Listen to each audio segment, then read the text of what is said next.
ఈ రోజు వీడియో మందారపు మొక్క అండి. మందారపు మొక్క నుంచి మనకి చిన్న చిన్న మొక్కల నుంచి కూడా ఎక్కువగా ఫ్లవరింగ్ రావాలంటే ఏం చేయాలి అనేది ఈ రోజు వీడియో అండి. చాలా మంది అడుగుతూ ఉంటారు, మందార మొగ్గలన్నీ yellowish అయిపోయి రాలిపోతూ ఉంటాయి, అసలు మొగ్గలు విచ్చుకోవడం లేదు అని అడుగుతూ ఉంటారండి. వీటన్నిటికీ కూడా పరిష్కారాన్ని ఇవాళ వీడియోలో తెలుసుకుందామండి. నమస్తే, నేను Vani. Welcome back to my channel gardening with Vani. పూలు పుష్కలంగా పూయాలంటే పొటాషియం అనేది చాలా తప్పనిసరిగా మన మొక్కలకి అవసరం అండి. ముందు మొక్కలు ఏపుగా పెరగడానికి పెరిగే దశలో ఎన్పికే అనేది చాలా అవసరం అన్నమాట. అంతేకాకుండా పూత సమయంలో పొటాషియం మరియు సూక్ష్మ పోషకాలు బాగా మనము అందించాలి. Nitrogen, phosphorus, potassium, calcium, magnesium, sulphur, zinc, copper ఇవన్నీ కూడా మనము ఎంత ఎక్కువగా ఇస్తే మనకు ఫ్లవరింగ్ అనేది మన గార్డెన్ లో ఎక్కువగా తీసుకోవచ్చండి. అప్పుడప్పుడు ఏదో ఒకటి కంపోస్ట్, వర్మీ కంపోస్ట్ కానీ ఆవు పేడ కానీ ఇచ్చేసి అయిపోయిందా పూలు వచ్చేస్తాయా అంటే రావండి. ఎందుకంటే న్యూట్రియంట్స్ కూడా మనకి ఎలా అవసరమో మొక్కలకి కూడా అలాగే అన్నమాట. కాకపోతే మనుషులకి వేరు, మొక్కలకి వేరు.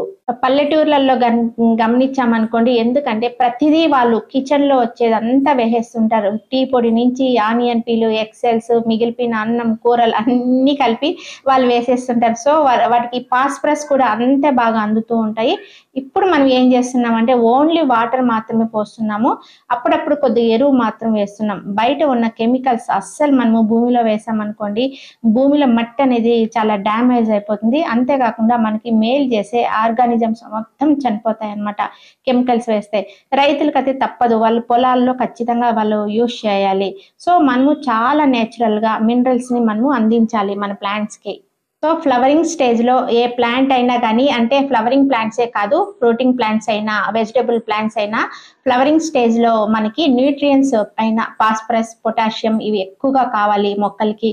సో ఈ రెండు ఉన్నవి ఏవైనా కానీ మీరు ఫర్టిలైజర్స్ ఫ్రీక్వెంట్ గా 10 to 15 days మధ్యలో మనం ఇస్తూ ఉండాలండి. ఎందుకంటే ఫ్లవరింగ్ స్టేజ్ లో ఉన్న మొక్కలకి పోషకాలు అనేది ఎక్కువ మోతాదులో వాటికి కావాలి. ఆకులు తక్కువ, పూలు ఎక్కువ రావాలంటే ఇవన్నీ కూడా మనము మొక్కలకి అందించాలండి. అయ్యో ఇంత లిస్ట్ అనుకోకండి, మెయిన్ గా ఫాస్ఫరస్ అనేది చాలా అవసరము. ఫ్లవరింగ్ ఇలా రావాలంటే మనము అప్పుడప్పుడు ద్రావకాలని ఇంట్లో దొరికే వస్తువులతోనే మనము ఇప్పుడు తయారు చేసుకుందాం. ఇవాళ బీట్రూట్ ఫర్టిలైజర్ తయారు చేసుకోబోతున్నామండి. మనం ఎలాగైతే న్యూట్రియంట్స్ అనేది తీసుకుంటూ ఉంటున్నామో, సో మొక్కలకి కూడా అలాగే న్యూట్రియంట్స్ అనేది ఇవ్వాలండి. ఇవాళ మనము బీట్రూట్ నే ఎందుకు ఇవ్వాలి, అలాగే బీట్రూట్ లో ఏముంటుంది, సో ఏంటి బీట్రూట్ ఎలా ఇస్తాము అనేది వీడియోలో చూద్దామండి. మనకి ఎప్సమ్ సాల్ట్ అనేది మెడికల్ షాప్ లో ఆర్ నర్సరీస్ లో కూడా దొరుకుతూ ఉంటుంది కదా. అందులో ఉండే మెయిన్ మెగ్నీషియం సల్ఫేట్. సో ఈ మెగ్నీషియం అనేది ఏదైతే ఉంటుందో అది మనకు బీట్రూట్ లో కూడా ఉంటుందండి. సో ఈ బీట్రూట్ అనేది మనము దుంప జాతికి చెందింది కదా. దీంట్లో మనకి ఏంటి ఉంటాయంటే మెగ్నీషియం, ఐరన్, కాల్షియం, పొటాషియం ఇవన్నీ కూడా ఉంటాయండి. సో అన్నింటికన్నా ఎక్కువగా ఉండేది మెగ్నీషియం శాతం అన్నమాట. ఈ మెగ్నీషియం అనేది మనకి మొక్కలకి ఎలా హెల్ప్ అవుతుంది అనేది కాన్సెప్ట్ ఇక్కడ మనకి.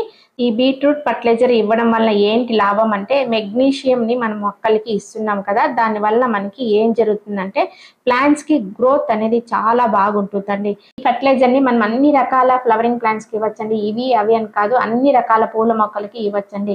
ఫర్టిలైజర్ ఎలా తయారు చేస్తున్నామంటే, ఇంట్లో మనకి ఏదైనా మిగిలిపోయిన బీట్రూట్ ఉంటే అవి 1, 2 ఉంటాయి కదా, వాటిని పడేయకుండా ఇలా మంచిగా మనం లిక్విడ్ ఫర్టిలైజర్ తయారు చేసుకోవచ్చండి. మనం మార్కెట్కి వెళ్ళినప్పుడు పక్కన కూరగాయలు వాళ్ళు డల్ అయిపోయినవన్నీ పక్కన పెట్టేసి ఉంటారు కదండి, వాళ్ళని అడిగినా కూడా మనకి ఎన్ని కావాలంటే అలా ఇస్తారండి. అప్పుడు మనం ఇలా తెచ్చుకొని మంచిగా లిక్విడ్ ఫర్టిలైజర్స్ తయారు చేసుకోవచ్చండి.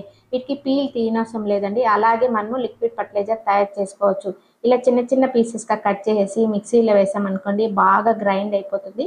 ఈ ఫర్టిలైజర్ ని మనము 20 days ఒకసారి మార్చి ఒక్కొక్క వీక్ ఒక్కొక్క ఫర్టిలైజర్ మనం ఇస్తూ ఉండాలండి. సమ్మర్ లో కూడా మనకి హై టెంపరేచర్ లో కూడా మనము ఇలాంటి ఫర్టిలైజర్స్ ఇచ్చేదాని వల్ల మన మొక్కలు గ్రీన్ గా ఉంటాయి. ఇది ఇచ్చేదాని వల్ల మనకి ఏంటి లాభం అంటే మెగ్నీషియం, ఐరన్, కాల్షియం, పొటాషియం ఇవన్నీ కూడా ఇందులో బీట్రూట్ లో ఉంటాయండి. అన్నిటికన్నా ఎక్కువగా ఏమంటే మెగ్నీషియం ఎక్కువగా ఉంటుంది. ఈ మెగ్నీషియం మొక్కలకి చాలా హెల్ప్ అవుతుందండి ఇది ఇచ్చేదాని వల్ల. సో టోటల్ గా ఓవరాల్ గ్రోత్ కు యూస్ఫుల్ అన్నమాట ఇలాంటి ఫర్టిలైజర్స్ ఇచ్చేదాని వల్ల. ఈ లిక్విడ్ ఫర్టిలైజర్స్ ఒక 3 డేస్ ఉంచినా కూడా మనకు ప్రాబ్లం ఉండదండి. ఎందుకంటే వాసన ఉండదు, పురుగులు కూడా పట్టవండి. అపార్ట్మెంట్ వాళ్ళకి చాలా అంటే చాలా యూస్ఫుల్ అండి. ఇందులో తగినంత బెల్లం కూడా యాడ్ చేస్తున్నానండి. బెల్లం యాడ్ చేయడం వల్ల ఏమవుతుందంటే మంచిగా ఫర్మెంటెడ్ అవుతుంది అనమాట. ఫర్మెంటెడ్ అయ్యి మొక్కకు కావాల్సిన న్యూట్రియన్స్ అన్ని అందుతాయండి. మనము ఇలాంటి లిక్విడ్ ఫర్టిలైజర్స్ ని తయారు చేసేటప్పుడు ఇలాంటి ప్లాస్టిక్ కంటైనర్స్ ని యూజ్ చేయాలండి. మార్నింగ్ ఒకసారి, ఈవినింగ్ ఒకసారి ఇలా కలుపుతూ ఉండాలి. తర్వాత మూత ఇలా పెట్టాలండి. అంటే కొద్దిగా గ్యాప్ అయితే ఉండాలి. ఎందుకంటే అందులో నుంచి మనకి గ్యాస్ అయితే రిలీజ్ అవుతూ ఉంటుంది.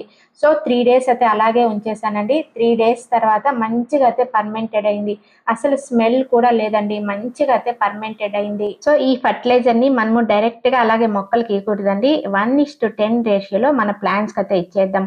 అంటే ఒక గ్లాస్ ఫర్టిలైజర్ కి 10 గ్లాసెస్ వాటర్ అన్నమాట. ఇలా డైల్యూట్ చేసి మన మొక్కలకి ఇవ్వాలి. ఎందుకంటే కాన్సన్ట్రేషన్ చాలా ఎక్కువగా ఉంటుంది కాబట్టి చనిపోయే అవకాశం ఉంటుంది. సో మనము ఈ ఫర్టిలైజర్స్ ఇచ్చే ముందు మట్టిని బాగా లూజ్ చేసుకొని ఇవ్వాలండి. అప్పుడే అది వేరు వ్యవస్థ వరకు వెళ్తుంది. అలాగే వాటరింగ్ అనేది డైలీ కూడా చేయకూడదండి. మట్టి బాగా పొడి పొడిగా ఉన్నప్పుడే మనం వాటర్ అనేది చేయాలి. తర్వాత ఓవర్ ఫర్టిలైజర్స్ అండి. ఇవ్వవలసిన దానికన్నా ఎక్కువ ఇస్తే ఫ్లవర్స్ అనేది రాలిపోతూ ఉంటాయి, తక్కువగా వస్తూ ఉంటాయి. ఎప్పుడైనా కానీ మనము 20 రోజులకు ఒకసారి కానీ 25 రోజులకు కానీ ఒకసారి అలా ఇస్తూ ఉంటే సరిపోతుందండి. కొంతమంది డే బై డే అలా ఇచ్చేస్తూ ఉంటారండి. ప్లీజ్ అలా మాత్రం చేయకండి. అలాగే పెస్ట్ అండి. ఎప్పటికప్పుడు మనము పెస్ట్ అనేది చెక్ చేసుకుంటూ ఉండాలి. ఆకుల కింద మనకి ఈ మిల్లీ బగ్స్ అనేది అటాక్ అయి ఉంటుంది. మిల్లీ బగ్స్ ఉన్నప్పుడు ఆటోమేటిక్ గా మన ప్లాంట్స్ లో చీమలు అనేది తిరుగుతూ ఉంటాయి. అప్పుడు మనం ఐడెంటిఫై చేసి దానికి నీమ్ ఆయిల్ అలా స్ప్రే చేస్తూ ఉంటే చక్కగా మన ప్లాంట్ అనేది గ్రోత్ ఉంటుంది. ఈ వాటర్ కూడా బడబడా అని ఎక్కువ పోసామనుకోండి కింద పోయి అంతా వేస్ట్ అయిపోతుంది. కాబట్టి మొక్కకు తగినంత వాటర్ మాత్రమే మనం పోయాలి. సో ఈ రకంగా తయారు చేసుకున్న తర్వాత మొక్కలకి ఈ ఫర్టిలైజర్ ని ఇస్తున్నానండి. ఇచ్చిన తర్వాత మొక్కల్లో చూడండి 15 రోజుల తర్వాత రిజల్ట్స్ మీరే చూడండి. ఆకులు తక్కువ, పూలు ఎక్కువ అన్నట్లుంది. ప్రతి చిన్న స్టెమ్కు మొగ్గలు, పూలు అనేది విపరీతంగా వచ్చేసాయి.